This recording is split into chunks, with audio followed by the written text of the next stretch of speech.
What's going on, everybody? Hope you're having an amazing day. As always, you can follow me on Instagram at DreamRare. That's at DreamRare.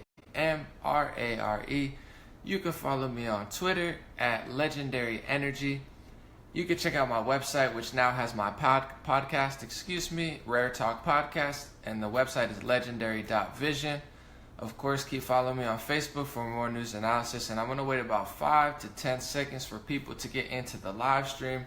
I want to talk about and basically go over what a major mainstream media article is today, which is that Russia influenced our election. They've been saying this over and over and over again. They've had countless articles, countless news, analysis of, oh my goodness, Russia hacked the election, and the way that they did it is by Facebook and social media.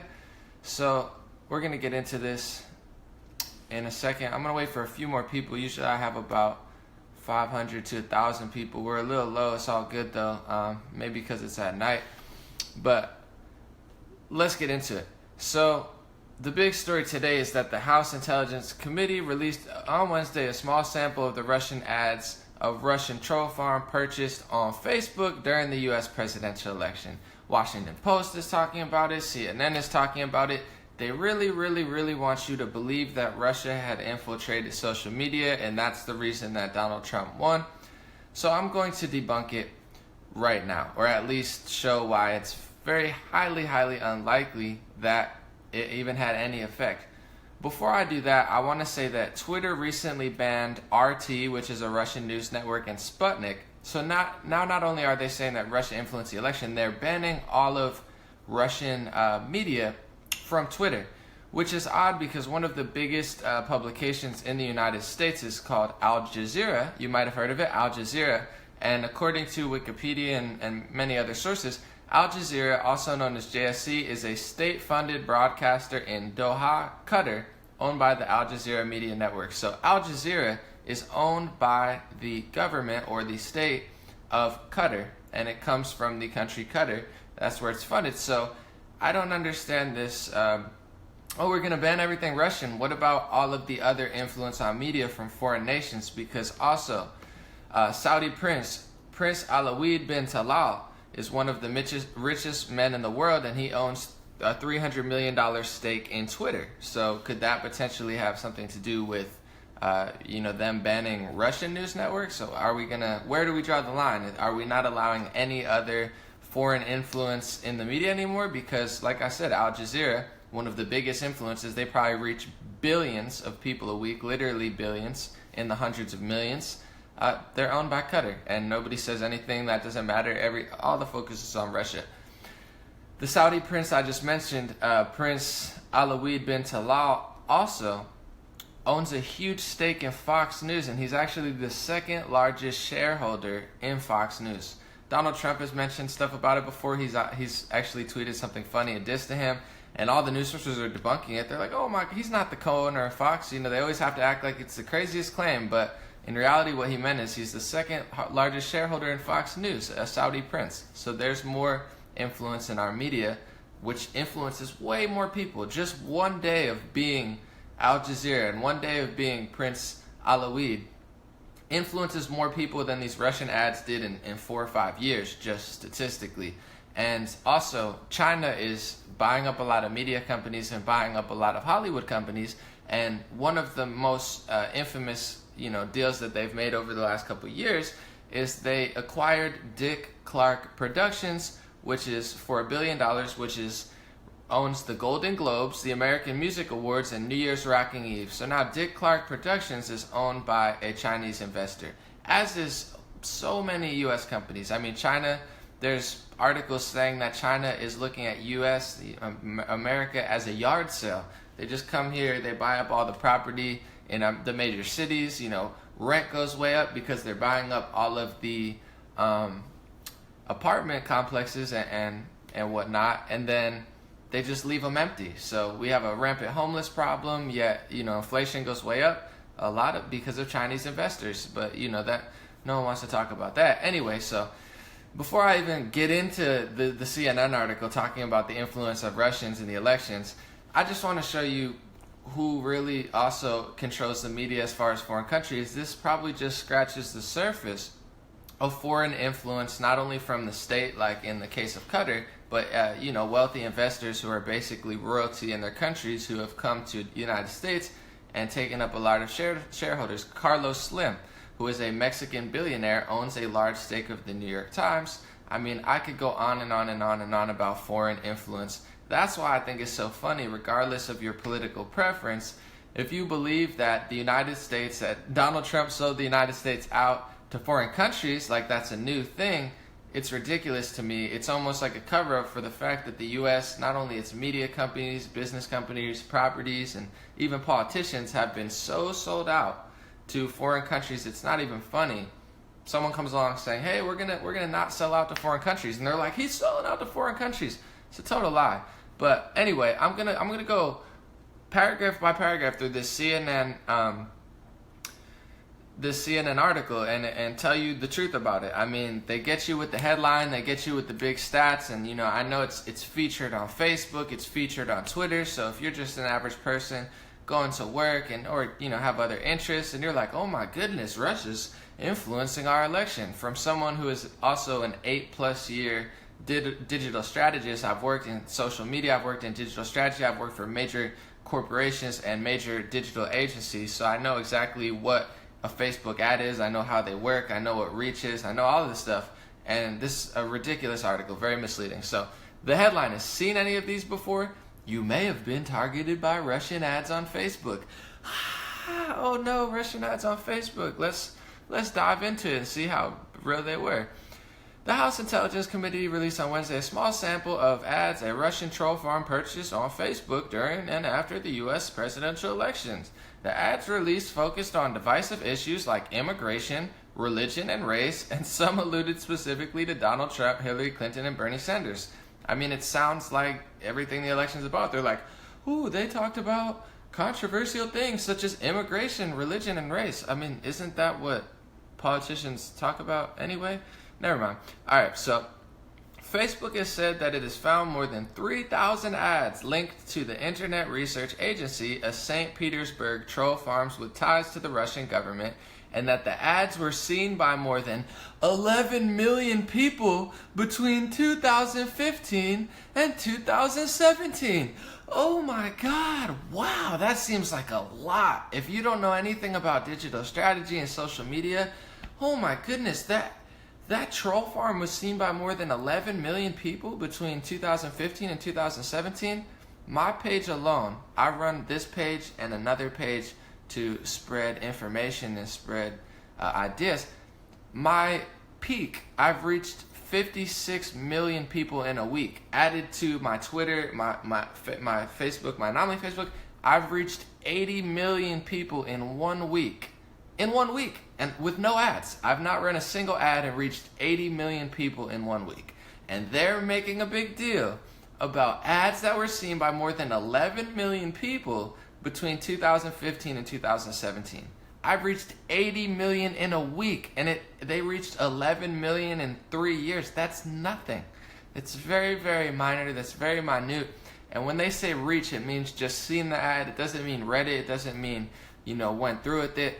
So as far as how much influence that really has, it's so slight, it's not even funny how small that is. But this article gets more ridiculous. If you don't know anything about digital strategy and social media advertising, it might seem like a big deal, but I've reached 7 times what they're bragging about in a day, and it took them 3 years to do that. So how much influence does that have? And I'm not even the biggest page on Facebook, so people like Vin Diesel and, even Al Jazeera. Al Jazeera reaches more people, and they're owned by Qatar, the country.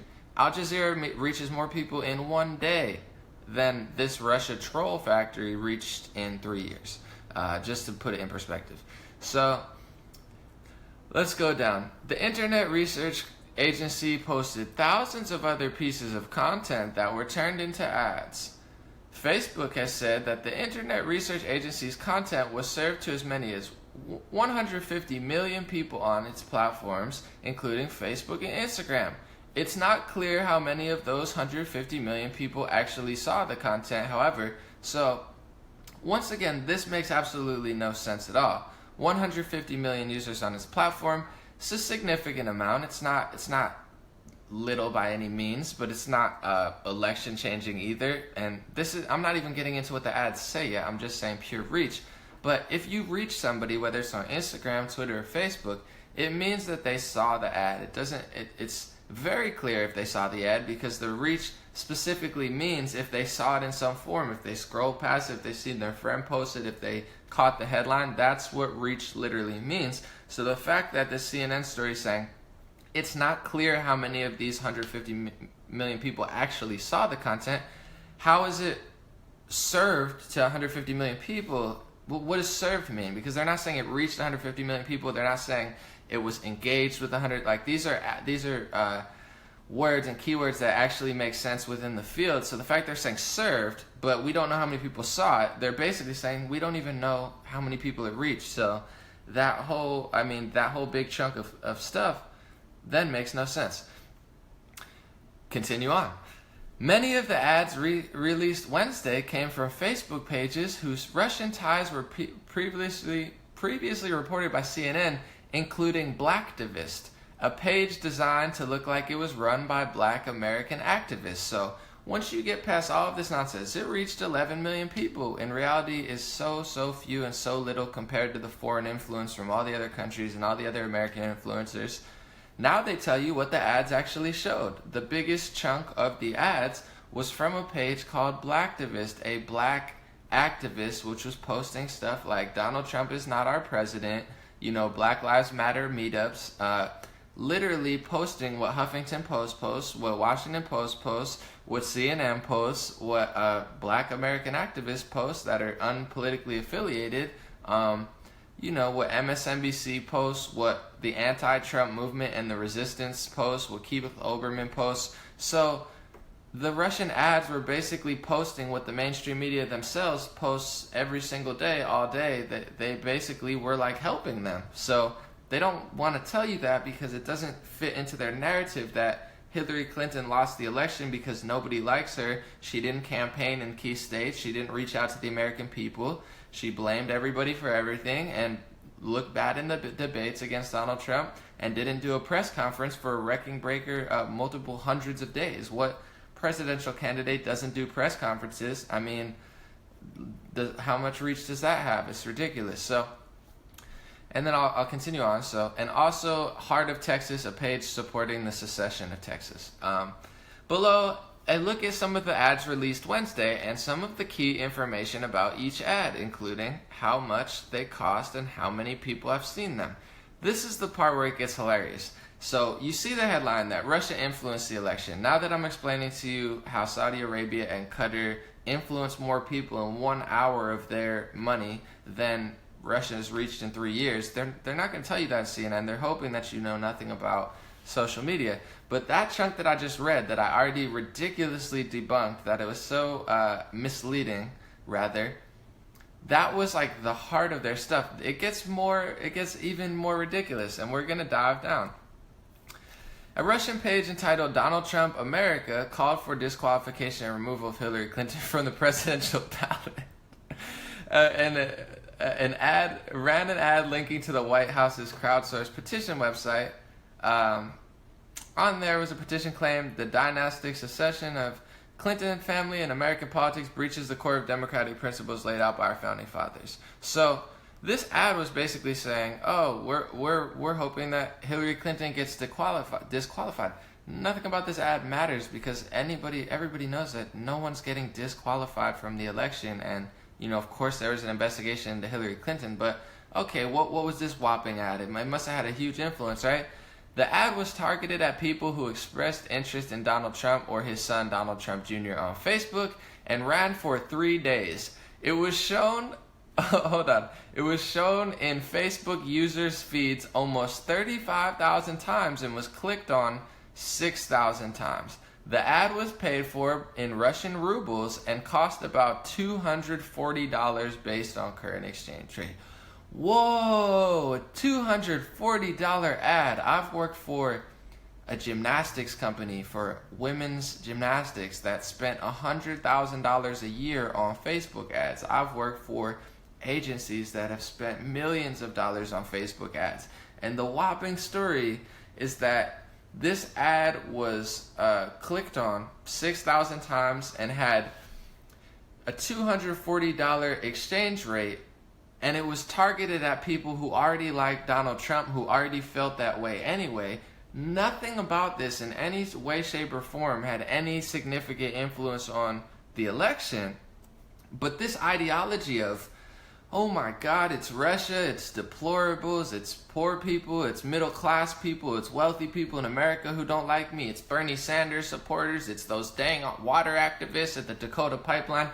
This mentality is why they keep losing, because they can't even for a second accept any sort of blame. They're blaming $240 Russian Facebook ads, and Hillary Clinton's campaign spent $1.2 billion on this election, almost 2 times as much as Donald Trump, and by far more than any presidential candidate ever. And in their $1.2 billion campaign, they spent less time talking about policy and strategy and more time focused on personal attacks than any president ever. So if you're a big CNN supporter or you're a big Donald Trump hater, you might read this article and say, man, oh my God, I'm outraged because Russia totally influenced this election with a $240 ad targeted at Donald Trump supporters who already feel that way, when your candidate spent $1.2 billion and did something that no president ever did. So maybe, just maybe, you should shift your strategy and stop with all the personal attacks and start talking policy. So what does the media do? What does the Democratic Party do? What does the DNC do? What do people who are outraged by President Trump do? Instead of learning and switching their strategy and coming up with solutions and having intelligent discussions after the $1.2 billion failed campaign, they have now, and this is what I speak about all the time, I don't know what part of it gets misconstrued by people who don't like President Trump, they're doubling down on the whole thing that lost the election for them. So I'm not trying to hurt you. I'm not trying to divide people. I'm trying to tell you to stop doing the same dumb things that the Hillary Clinton campaign did, because it's ruining the United States of America. It's a losing strategy, and it's like basically psychotic. Like, I mean, a $240 ad when she spent $1.2 billion and had CNN, Washington Post, New York Times, and MSNBC in her pocket. Even to the point of employees for some of those networks giving her debate questions above time, or giving her debate questions a day in advance so she could study them. This is the reality, not what you read in these articles. I mean, they tell you the truth. Like, they don't. That's how they get you. They don't quite lie per se. Like, they're not just. I mean, sometimes they do. They just make up complete fake stories, fake news.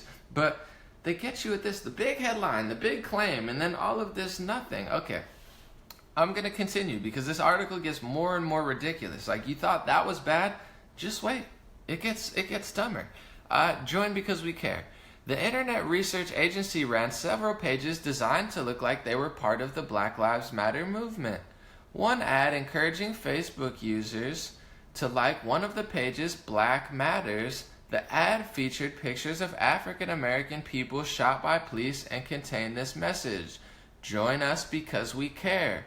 Who does that sound like as far as presidential candidates? There was a presidential candidate in Hillary Clinton who had multiple mothers of, people affected by police killings, part of her campaign. That was literally her strategy. Hillary Clinton had 6 Black Lives Matter mothers in her campaign, and Donald Trump was outspoken against it. So Black Lives Matter advertisements actually help Hillary's campaign.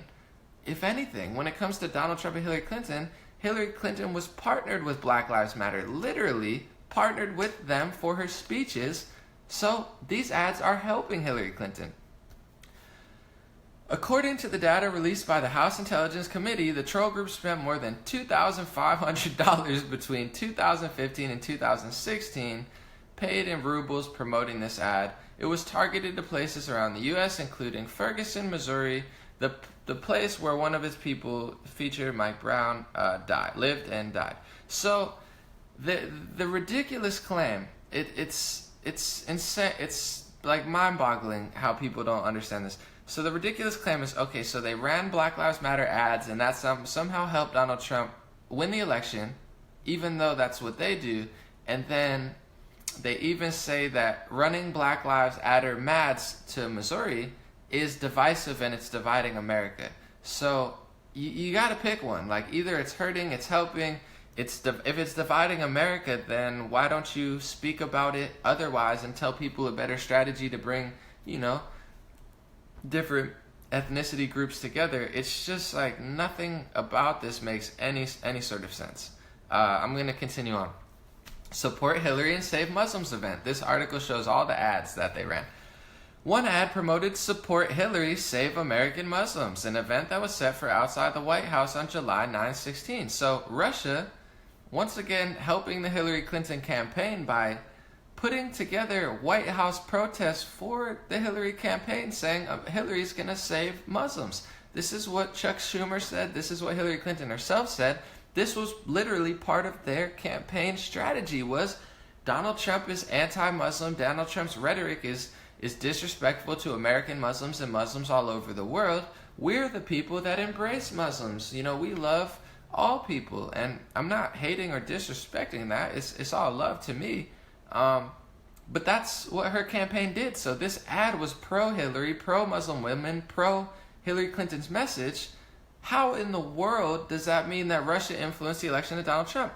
It's arguable that based on this, reading the content of this article, that Russia helped Hillary Clinton. I would go as far, if I ran a newspaper, I might run an article that said Russia helped Hillary Clinton almost beat Donald Trump, but she still lost. Because nothing about this article says that Russia helped Donald Trump. There's very little evidence of that. So let's continue down.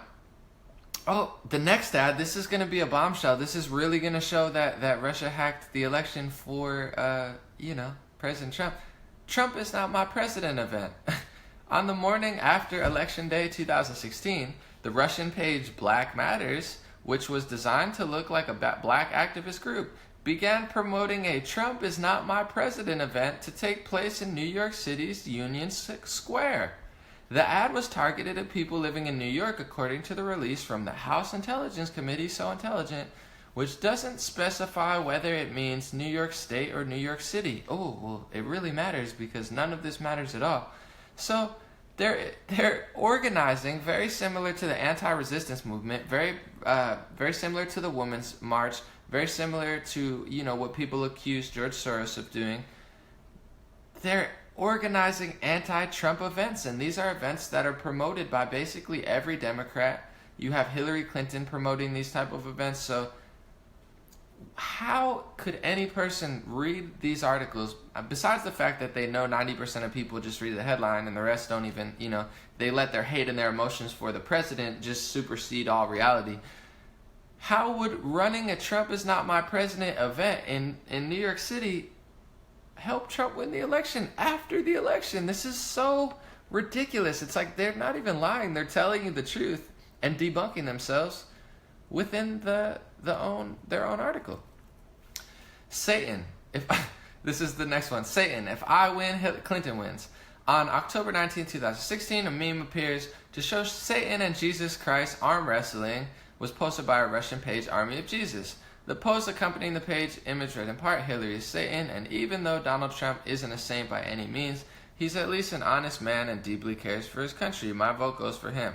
First of all, it's definitely exaggerated, but that statement is not that outlandish. Of course, the Satan-Jesus reference is ridiculous, but as far as saying, he's at least a semi-honest man who cares deeply about the country, it's what people feel anyway. It's not that outrageous. Neither are the black activists and the Muslim ads. These are ads that Americans run. It's not a big deal. This is the funniest part. Okay, so So this is that was the ad. It was the Satan Jesus ad against Hillary Clinton. Get ready. This is perhaps the biggest bombshell of the whole article. The ad was targeted at people in the United States who had expressed interest in conservative commentators, including Laura Ingraham, Bill O'Reilly, and Rush Limbaugh, and also those who expressed an interest in Christianity, Jesus, and conservatism in the United States. So they're running an ad to conservatives who listen to Bill O'Reilly. What conservatives that listen to Bill O'Reilly do you think are not already going to vote for President Trump? I'm just curious at the stats there. That's like saying, ooh, we ran an ad at Bill Mayer's fans that said, ooh, Hillary's the angel and Donald Trump's the devil. All right, but it gets better. According to the committee, the equivalent of only $1 was spent on the ad, generating 71 impressions and 14 interactions. I don't even want to be here for this. Like, they spent $1 on their ad. Like, what? How in the world do people not see past this malarkey of a headline? $1! Hillary Clinton spent $1.2 billion, and it's a ad targeted to Bill O'Reilly, Laura Ingraham, and Rush Limbaugh supporters, basically saying what they believe anyway. $1! What? Oh my god! It's like I can't even believe that they published this. This is the type of stupidity and ignorance that you would hide. If you found a $1 ad, usually you would just hide that and call it a day. But this is why the CNNs, this is why the Washington Posts and the New York Times and the NBCs and the Hillary Clintons and the Democratic National Committees and the Chuck Schumers, this is why they keep losing and losing and losing and losing, because they are this dumb. They put this in an article and they think it's a bombshell. They've lost so much support, it's not even funny. Talk about the 60 plus million people who voted for Donald Trump. It's probably 30, 40, 50 million people who will never vote for the Democratic Party again, who will never believe CNN again. It has nothing to do with the Russians, has nothing to do with even big bad Donald Trump. It has everything to do with their complete meltdown of all reality, all common sense, all facts, all truth, all anything. Nothing about anything they ever say anymore makes even an iota of sense. So we're going to keep scrolling down. Oh, no, that's the end of the article. So share or tag somebody in this video that thinks that Russia hacked the election. Coming from someone, not to throw it out there, but, I've worked in digital media, social media, digital strategy, advertising online for 8 years, 7 years now. And, according to my analysis, nothing about this makes any sense. Most of the ads were pro-Hillary Clinton, pro-black activism, and pro-Muslim women. All the other ads were targeted towards Donald Trump voters who were basically confirming their votes, and the reach that they had doesn't even equivalent to what I reach in a day sometimes, and what Saudi investors and Qatar and China reaches in like 1 minute. 1 minute of China influence in the United States media, 1 minute of China influence reaches more people than every single ad they just mentioned times 1,000. 10 minutes of Al Jazeera, a Qatar-owned network. Just 10 minutes of Al Jazeera on Twitter, Facebook, and YouTube reaches 10 times as many people and has 100,000 times the effect of anything that they just mentioned. Just because they throw the words intelligence committee, House Committee of Intelligence put together this report that's not so intelligent. I mean, and you wonder why people want smaller government, because we have the biggest government. Who are we paying taxes to? And this is another thing that I'm not going to name names, but I've worked in social media with government affiliated projects, and while I would never, go back on my agreement or, whatever it is, that I would never release information or anything. I have much love for the United States and our government. When I worked at these agencies that were working on big clients, not only corporations, but certain other government affiliated projects, what really stood out to me was the sheer incompetence. And even while I was there, I thought to myself, wow, I'm doing more for my Facebook page in a day than all of these people are in a year with a $30-40 million budget and hundreds of people. It's like they're all doing nothing. So what is the House Intelligence Committee doing if they're putting together reports like this for CNN? There's nothing intelligent about this, nothing even remotely intelligent. It's almost like our intelligence communities and our intelligence committees and all of our money that's going into it's almost like it's doing the exact opposite, that we're just doling out millions and billions of dollars of taxpayers' money to make people dumber and to make people hate more and to divide people and to basically ruin any sort of like common sense and justice and like, equilibrium that we even have left in this country. So let me know what you think. God bless you. God bless America. God bless the world. God bless all animals and even insects. They're underrated. They're tiny, so we kind of sleep on them. But I have a deep love for ants. I think they're underrated. Thank you guys so much for listening. Tag somebody in this who thinks that Russia hacked the election. I would love to debate somebody like who are these people in the media who continue to say Russia hacked the election, and because I can just single-handedly destroy every single article they've ever made in 10 minutes, and I don't need fake news. I don't need Russians. They're banning Russia for everything. They have this ridiculous Russia scare going on, and all they have to do is look in the mirror, realize it's them who suck, and just get a little bit better, and then maybe they could win in 2020. But at this rate, it doesn't look like it's going to happen. Donald Trump's going to get more popular. People are going to get madder. Both sides are going to bubble up. The Democratic Party is going to collapse. The DNC is going to lose, and they're going to continue to blame, working class Americans. So thank you guys so much for listening. If you would like to donate to my news analysis, the link is below. It's helped me a lot this month. I've taken a break from doing other work. I launched a podcast, Rare Talk Podcast. It's now on Apple and Google Play in the podcast section. It's on YouTube. I talk to Fleckus Talks. I'm talking to Vermin Supreme. Have a lot of great people from all sorts of fields. And the donations and the support has helped me take a month off and try to establish a bunch of other things. I'm going to get some music going soon, and hopefully I could get a lot of streams of income other than just donations so that I don't have to rely on that, and I could start just banging stuff out and, continue to expand, because I want to also make a news network. People ask me, what news network do I trust? I say, not really any of them. So I want to launch my own, take the bias out of it, have the best conservatives, have the best liberals, have the best progressives, have the best libertarians, get all perspectives, but get the best from each side instead of getting the worst from each side and blasting them, making my own news network as well. So thank you guys so much for supporting. I'm going to do a video later, or tomorrow. I'm going to do one on the JFK files, and I'm going to do one on some other stuff, I think. So stay tuned for that. Thank you so much again for your support. Thank you for listening tonight, and have a good week.